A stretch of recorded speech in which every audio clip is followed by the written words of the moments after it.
"I can't do this anymore," Senator Bill Cassidy whispered to himself, gripping a worn photo of his daughter as he stared out his Senate office window. Below, cameras swarmed, waiting. His phone buzzed relentlessly. Calls from Trump's allies, threats disguised as loyalty checks.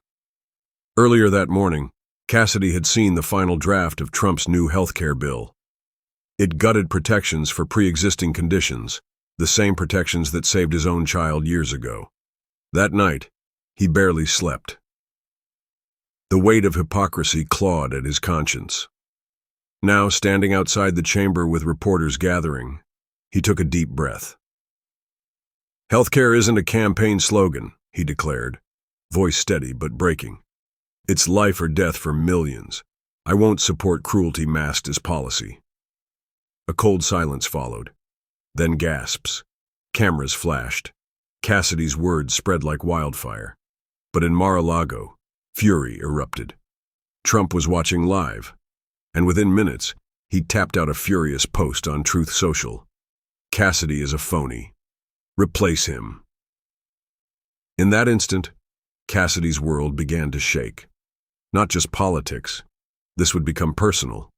The sun had barely risen when Cassidy's wife, Laura, opened their front door to find a threatening note scrawled in red ink. "Traitor." Inside, Cassidy sat quietly with his coffee, watching pundits tear him apart on live television. MAGA influencers accused him of stabbing Trump in the back. His Senate inbox flooded with hate. Staffers fielded anonymous death threats. But one message stood out, an email from a single mom in Ohio. "Thank you, Senator. My son has leukemia. You're the first one who remembered us." Cassidy read it over and over, eyes welling with tears. For every attack, there was a life depending on his courage. Still, the consequences came fast. By noon, 2 major GOP donors pulled out of his re-election fund. A PAC he helped build released a statement condemning his vote. Behind closed doors, Republican leadership whispered about discipline and realignment. Cassidy knew what that meant: exile. But when Laura placed a hand on his shoulder and said, "You did the right thing," something in him steadied. He wasn't just risking a career, he was risking everything, for people most politicians had forgotten. By the third day, the silence was louder than any threat.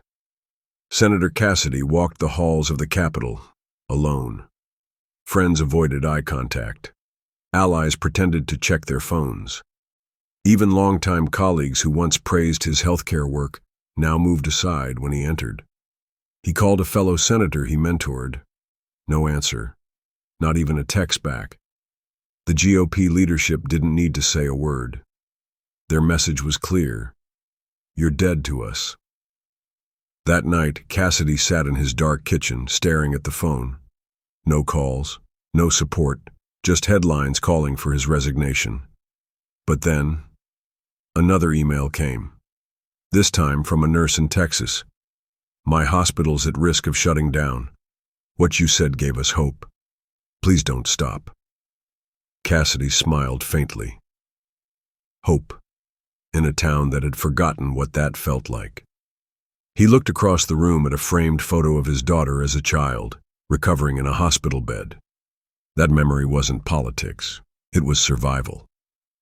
He whispered to himself, "I'm not backing down." But the storm was only beginning. Trump wasn't finished. And Cassidy's silence had just become a threat to everything the former president stood for. The next morning, Cassidy's phone buzzed nonstop. Trump had just posted again, this time more vicious. "Bill Cassidy has betrayed America. Louisiana deserves better. Primary. Him." The post exploded. Tens of thousands of comments poured in. "Traitor. Fake Republican. Hang him!" Laura begged him to turn off his phone, but Cassidy couldn't. He needed to see it, needed to feel the storm he'd walked into. Outside his Baton Rouge home, reporters and angry protesters crowded the street. Police added patrols. His children stopped going out. And yet, there was a growing whisper online. A hashtag began trending. Stand with Cassidy. A young woman with cystic fibrosis tweeted, "Cassidy isn't perfect, but today he fought for me. That means something." It barely made a ripple compared to the rage, but it meant the world to him. That afternoon, Cassidy stood quietly in a hospital room, visiting a young cancer patient he'd met during a previous campaign. The boy, now frail but smiling, said, "You remember me." Cassidy nodded, holding back tears. "Always." 3 days after his rejection of Trump's proposal, Cassidy was summoned to a closed-door meeting with Senate GOP leadership. He entered the room to cold stares. The door clicked shut. "What the hell were you thinking, Bill?" a senior senator hissed. Cassidy sat silently. He'd expected this. Another leaned in. "You just handed the Democrats a talking point. You embarrassed the party." He finally replied, calm and firm, "I stood up for sick kids. If that's embarrassing, maybe we've lost our way." There was a pause. Then the whip leaned back, smirking. "You just committed political suicide." But Cassidy didn't flinch. "Then I'll die with my conscience intact." As he walked out, his heart pounded, but not with fear, with clarity. He was alone now, truly, but he was free. Outside, reporters mobbed him for comment. He gave none. Back in his office, he found a handwritten letter on his desk from a retired Republican doctor. "I voted for Trump. I donated to him. But what you did, that was real courage. Thank you." Cassidy folded the letter, placed it in his coat pocket, and whispered, "One voice at a time." The attack ads started that night. Dark music, grainy footage, a narrator growling. Bill Cassidy turned his back on Louisiana and sided with Biden's socialist healthcare scheme. It aired on every major network across the state, paid for by a pro-Trump PAC.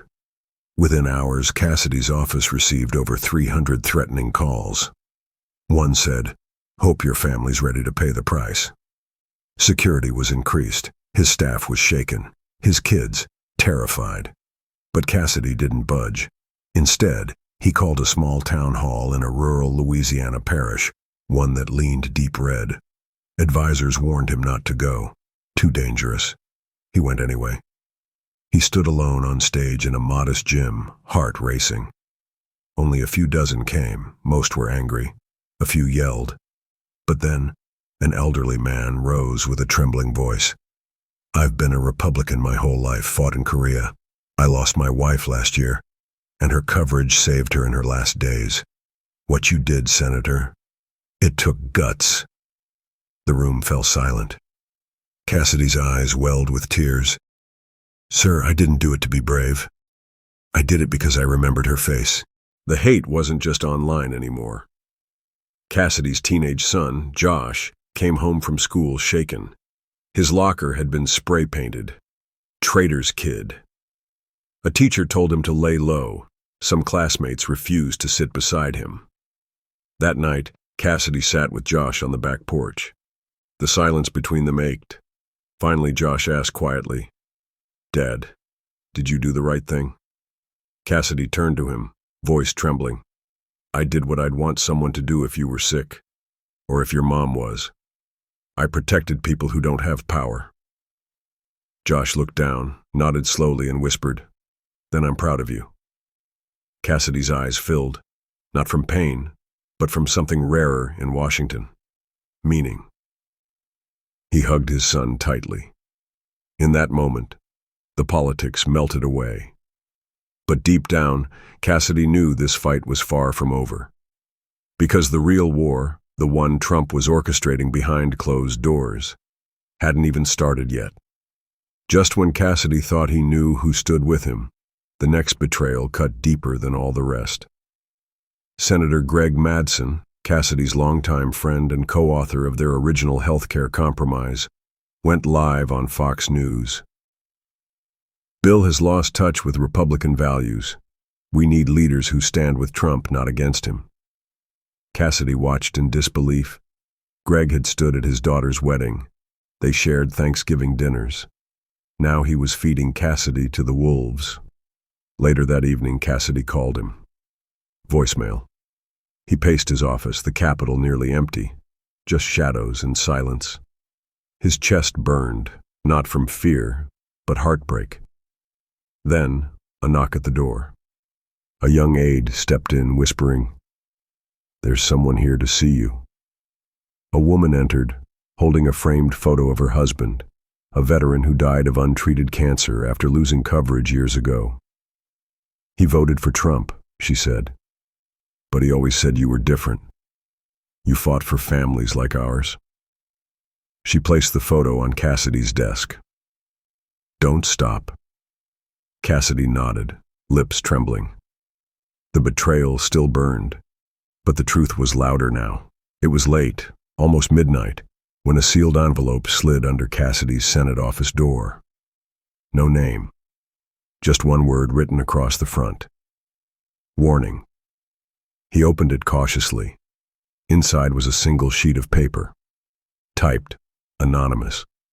"Trump's inner circle is organizing a targeted campaign to force your resignation. PACs have been activated, donors briefed. Your opponent in the next primary is already chosen."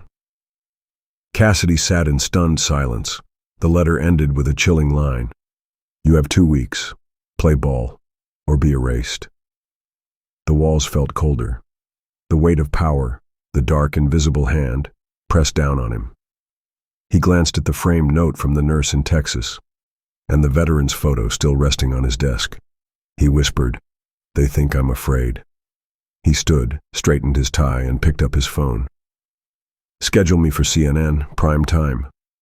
If they wanted a war, they'd get one. But this time, Cassidy wasn't fighting for votes. He was fighting for the soul of his party, and for the millions of silent Americans no one in power ever really sees. The lights were blinding. The studio was silent. Cassidy sat across from the anchor, hands folded, heart pounding. "Senator," the host began, "you've angered your own party, even risked your career. Why?" Cassidy leaned forward. "Because this isn't about red or blue. It's about who lives and who doesn't." He paused, then told the story of his daughter, born with a heart defect. He described the nights in the ICU, the surgeries, the helplessness. "If we'd lost insurance then, she might not be here today." A tear slipped down his cheek. "That's what this is about, not power, not Trump, real people, real lives." For a moment, the host said nothing. Then, commercial break. But the damage was done. That night, clips of the interview went viral. Millions watched. Some cried, others raged. But across the country, something stirred. Nurses posted thank yous. Parents shared photos of children with pre-existing conditions. Hashtags trended. And in the background, Trump posted again. "Cassidy is crying on TV now. Pathetic. He's done." But Cassidy had never felt stronger, because he finally realized he wasn't alone. 2 days after the interview, Cassidy received a call from an unfamiliar number. Hesitant, he answered. A deep, weathered voice spoke. "Senator Cassidy. This is John. I'm a retired firefighter in Michigan. I voted for Trump twice, but I just wanted to say, I think you're doing the right thing." Cassidy closed his eyes. The man continued. "My wife has multiple sclerosis. Without those protections, we'd be ruined." He paused. "I may not agree with you on everything, but I'd rather have one honest man in Washington than 100 loyal cowards." They spoke for 15 minutes. Cassidy listened more than he talked. When he hung up, he felt it. Something was shifting. Slowly, quietly, but undeniably. Across the country, people were waking up. Maybe they were tired of fear, tired of cruelty. But as hope flickered, so did danger. That evening, Cassidy's chief of staff handed him a memo. New attack ads, new threats, new donor funding backing a hardline primary challenger, a 36-year-old MAGA loyalist with deep ties to Trump's campaign. They were preparing a political assassination. But Cassidy had something money couldn't buy: conscience, and a country that was listening. The next morning, Cassidy received devastating news. David, his former patient, the teenage boy with leukemia, had passed away overnight. Cassidy canceled all public events and drove hours to attend the funeral, quietly, unannounced. The church was filled with white lilies and soft piano music. David's mother spotted Cassidy in the back and walked straight to him. Tears poured down her face. "He watched your interview," she whispered. "He said, 'Cassidy's fighting for me.' That meant everything to him." Cassidy broke down, embracing her. As the service continued, he thought about the bills, the political games, the betrayal, and the boy who believed in him. After the burial, Cassidy knelt at David's grave and whispered, "I won't stop. I promise." That night, he wrote a speech from scratch. No scripts, no spin. A tribute, not just to David, but to every name that never made headlines. Because this fight wasn't theoretical. It had a face, a name, a soul. And from that moment on, Cassidy wasn't just a senator anymore. He became a voice for the voiceless. It was official. The headlines dropped like a hammer. Trump endorses firebrand challenger to oust Cassidy in Louisiana primary. The man's name: Clay Denham. Young, charismatic. A former reality TV personality turned MAGA darling. He stood on stage, wrapped in red, white, and bluster. Cassidy's weak, Cassidy's soft. He cries on national TV, "I'll make healthcare great again, with Trump's help." The crowd roared. Cassidy watched the footage alone in his office. His staff was silent. The pressure was real now. The machine had been activated. But then Laura entered with a shoebox. Inside, hundreds of handwritten letters from all over the country. Nurses, veterans, mothers, college students, cancer survivors. "You saved my son. You gave us hope. You reminded me that politics can still be human." Cassidy sifted through each note slowly, the weight of them grounding him. Clay Denham had noise, but Cassidy had something louder, truth whispered by the people no one ever listened to. He picked up his pen. "Schedule my next speech. In the town Denham was born." The town square was packed. Cassidy stood under the sweltering Louisiana sun, no teleprompter, no aides, just him and a microphone. Across the street, Denham's team heckled, waving signs. "Replace the rhino. Trump or nothing." Cassidy took a breath and spoke. "You don't have to agree with me, but I ask you, look at your neighbors. Look at your children. Ask yourselves, when did we decide pain was partisan?" He paused. "My daughter almost died when she was born. You think I cared who the president was when she needed help? No. I cared that the help was there." The crowd grew quiet. Then, movement. Denham himself stepped into view, microphone in hand. "Bill, you're soft. You've been in Washington too long. This isn't about feelings. It's about winning." Cassidy turned toward him calmly. "If winning means letting people die to keep power, I'll lose gladly." A silence heavier than thunder rolled through the square, and from the back, an elderly woman, shaking, holding an oxygen tank, whispered just loud enough, "Then maybe you're the only one here who's actually won." The threats intensified. One morning, Cassidy found his car window shattered, spray painted across the hood, "Trump 2028 or else." He tried to laugh it off, but Laura couldn't. That evening, she sat him down at the kitchen table. Her voice cracked. "Bill, I supported you every step, but now, I'm scared." He reached for her hand, but she pulled away. "Our kids are getting followed. I can't go to the grocery store without someone filming me. When is enough enough?" He had no answer, until their youngest daughter entered, clutching a drawing. "Daddy, this is you. You're a hero." Cassidy stared at the crayon portrait, him standing tall, a red heart on his chest. Laura's eyes filled with tears. "If you believe in this that much, then don't stop." She kissed his forehead and whispered, "But promise me, you'll make it home." Cassidy held the drawing against his chest. The threats, the betrayal, the war, it all meant nothing next to this. He wasn't just fighting for strangers anymore. He was fighting to prove to his daughter that heroes still exist. The stage lights blazed. Senator Bill Cassidy and Clay Denham stood side by side in front of a roaring Louisiana crowd. The final debate before the primary. Denham struck first, loud, theatrical, aggressive. "Cassidy is a traitor to Trump and to this party. He chose crying liberals over conservative strength." The crowd erupted, divided. Cassidy took a breath, calm and composed. "I chose compassion over cruelty, facts over fear. I chose to protect the people who elected me, not a man in Florida." Denham scoffed. "People want fighters, not feelings." Cassidy leaned forward.